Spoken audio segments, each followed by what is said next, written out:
Bismillahirrahmanirrahim. Assalamualaikum warahmatullahi wabarakatuh. Ananda semua siap untuk belajar hari ini ya. Untuk pembelajaran hari ini kita akan belajar matematika dengan materi perbandingan volume dengan satuan tidak baku. Masih di tema 7 subtema 1. Sebelum kita memulai pembelajaran hari ini, Ananda semua siapkan buku catatan dan alat tulisnya ya. Ananda catat hal-hal penting yang ada di video ini.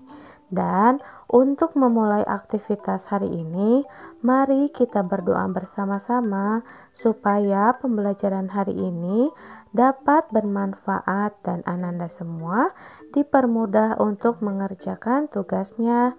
Amin. Setelah Ananda menyimak video pembelajaran hari ini, yang pertama, Bunda harapkan Ananda mampu memahami pengertian volume. Yang kedua, Ananda semua mampu mengukur volume benda dengan satuan tidak baku. Dan yang ketiga, Ananda mampu membandingkan volume satu benda dengan benda yang lain. Nah, Anandaku semuanya, sebelumnya tentu sudah sering melihat gambar ini ya. Ada botol air minum dan botol air lainnya. Nah, kenapa ya botol-botol ini bisa diisi dengan air? Apakah Ananda tahu?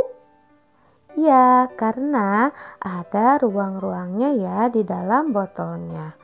Nah, sekarang Bunda tanya, apakah setiap botol ini memiliki besar yang sama? Dan apakah isi dari botol ini memiliki nilai yang sama? Nah, tentu berbeda-beda ya. Nah, itulah yang disebut volume. Hari ini kita akan belajar tentang volume. Nah, Bunda tanya lagi nih sama Ananda semua. Ada yang tahu nggak apa yang dimaksud dengan volume? Oke, volume suatu benda atau yang sering disebut isi atau kapasitas adalah besarnya ruang yang dapat ditempati oleh suatu benda. Nah, jadi volume ini adalah seberapa besar benda tersebut bisa kita isi dengan benda yang lain. Ternyata semua volume suatu benda dapat diukur menggunakan satuan baku dan satuan tidak baku. Hari ini kita akan belajar tentang satuan tidak baku. Ananda semua di sini ada yang tahu apa itu satuan tidak baku? Satuan tidak baku adalah satuan yang tidak ditetapkan secara ilmiah, digunakan secara tradisional atau berdasarkan kebiasaan saja. Contoh satuan tidak baku yang dapat digunakan untuk menghitung volume diantaranya adalah ada gelas, gayung, ember, mangkuk, serta benda konkret lainnya. Dengan benda-benda konkret ini, kita bisa menghitung volume. Nah, inilah contoh-contoh satuan tidak baku. Nah, sekarang mari kita mencoba. Tentukanlah volume benda berikut menggunakan satuan tidak baku. Nah, untuk benda yang akan ditentukan volumenya yaitu yang pertama kotak makan, yang kedua botol air, dan yang ketiga gayung. Untuk menentukan volume benda tersebut, Bunda menggunakan satuan tidak bakunya memakai gelas cangkir. Baik solih-solihah, Bunda Lisma sudah menyiapkan beberapa alat dan bahan yang digunakan untuk menghitung benda-benda berikut ini ya. Yang pertama, ini ada ember berisi air. Kemudian ada gelas cangkir, ada kotak makan, ada botol air, dan ada gayung. Nah, hari ini kita akan mencari tahu volume dari setiap bendanya menggunakan benda atau satuan tidak baku, yaitu gelas cangkir. Are you ready? Nah, yang pertama kita akan menghitung volume kotak makan ini dengan menggunakan gelas cangkir. Nah, soli-solihah, nanti kita akan mengisi cangkirnya secara penuh ya. Kita hitung bersama-sama, oke? Yang pertama, 1 gelas cangkir penuh ya, dituangkan. Kemudian 2 gelas cangkir. Kemudian 3 gelas cangkir.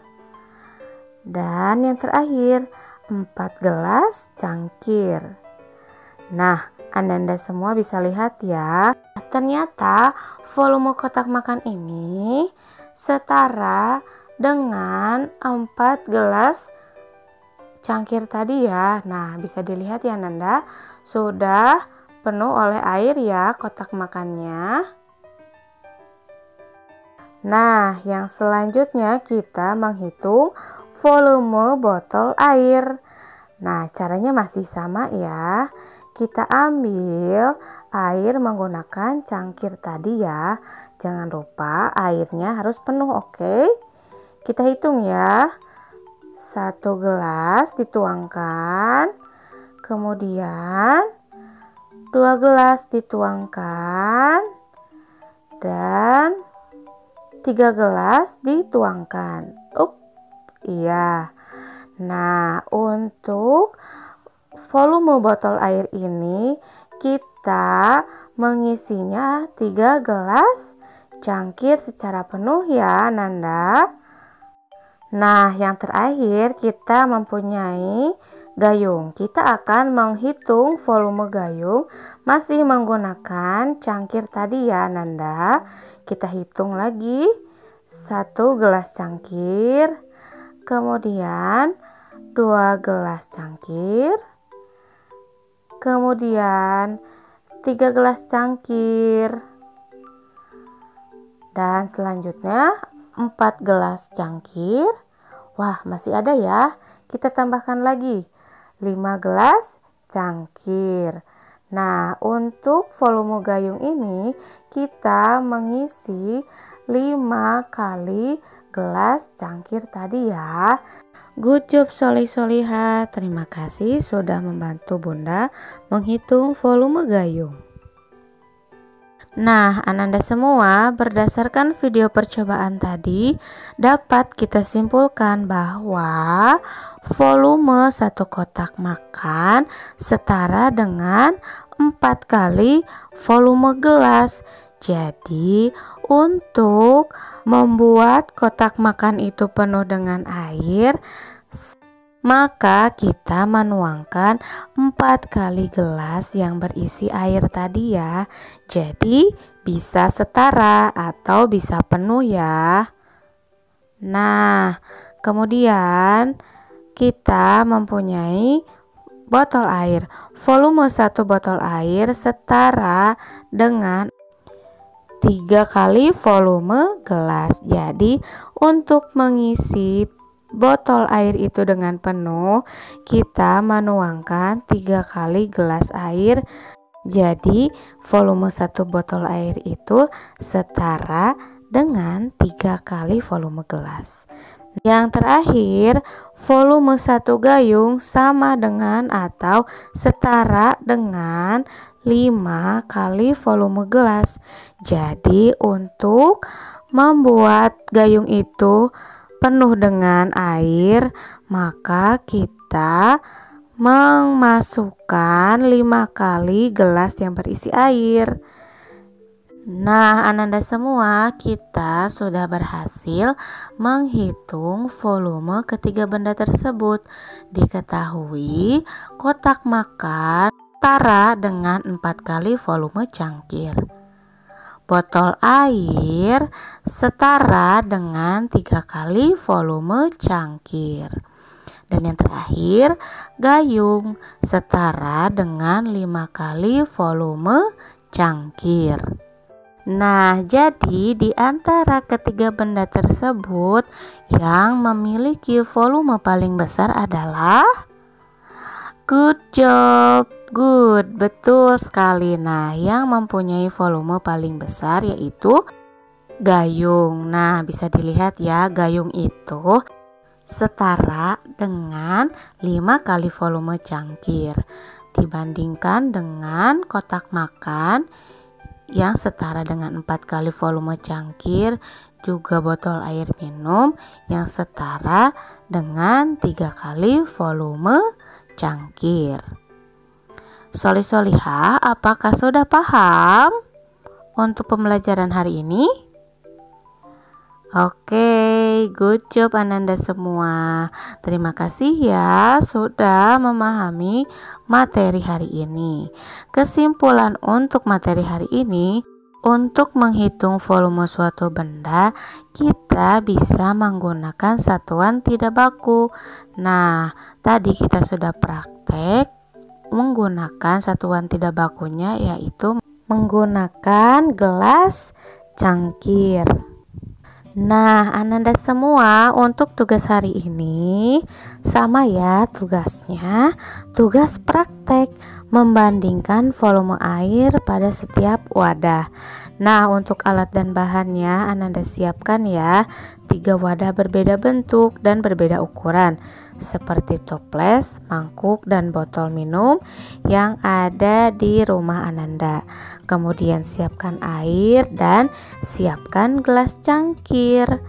Nah, kemudian ketika sudah alat dan bahannya disiapkan, Ananda masukkan air ke setiap wadah dengan menggunakan gelas cangkir penuh ya, sampai setiap wadahnya terisi penuh oleh air. Kemudian Ananda jangan lupa hitung berapa kali mengisi cangkir air pada setiap sampai wadah itu penuh terisi oleh air. Nah, kemudian amati volume air pada setiap wadah. Untuk soalnya, yang pertama Ananda tuliskan berapa gelas cangkir yang diisi air pada setiap wadah. Semisal untuk toples, berapa kali gelas cangkir yang harus diisi sampai penuh ya. Kemudian seterusnya. Yang kedua, urutkan wadah yang berisi air dari volume yang paling sedikit sampai paling banyak. Yang ketiga, urutkan wadah yang berisi air dari volume yang paling banyak sampai yang paling sedikit. Untuk tugasnya, Ananda videokan proses mengisi air pada setiap wadah ya. Dikirimkan ke wali kelasnya masing-masing ya Bager. Alhamdulillahirrabbilalamin. Untuk pembelajaran hari ini dicukupkan sekian ya Bager. Untuk Ananda yang masih bingung atau ada yang mau ditanyakan, bisa menghubungi Bunda atau wali kelasnya masing-masing. Tetap semangat, tetap belajar, dan di rumah aja ya. Salam rindu dari Bunda untuk Ananda semua. Wassalamualaikum warahmatullahi wabarakatuh.